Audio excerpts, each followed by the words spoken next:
Glass రాసుకుని దోర glass పెసలు వేసి సగం పెసలు 2 టైమ్స్ వాష్ చేసుకోండి.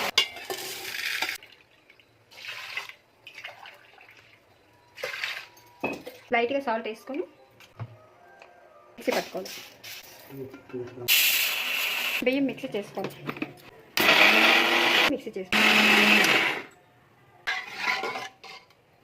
కొంచెం వాటర్ వేసుకోవాలి, ఉడికించుకోవాలి. 2 గ్లాసులు వాటర్ పోసుకోవాలి. షుగర్ ఉండాలి సరిపడా వేసుకోవాలి. లైట్గా సాల్ట్, ఇలాచి వేసుకోవాలి. కొబ్బరి కొంచెం వేసుకోవాలి. పప్పు మాత్రం కలుపుతూ ఉండాలి, ఎట్లా అడుగు పట్టేస్తుంది. ఏం పిండి వేసుకోవాలి. అసలు ఆయిల్ వేసుకోవాలి. కొంచెం బెల్లం వేసుకోవాలి. వాటర్ పోసుకోవాలి. పంచదార కొంచెం. ఇప్పుడు ఉండ్రాలు వేసుకోవాలి. కొబ్బరికూర వేసుకోవాలి. మనం ఉడికించిన పెసరపప్పును వేసుకోవాలి. కలుపుతూ ఉండాలి. తేజ్పత్తా ఆకులు అంటారు. పైన కొబ్బరికూర వేసుకొని స్టవ్ ఆఫ్ చేసుకోవాలి. హ్యాపీ వినాయక చవితి అందరికీ.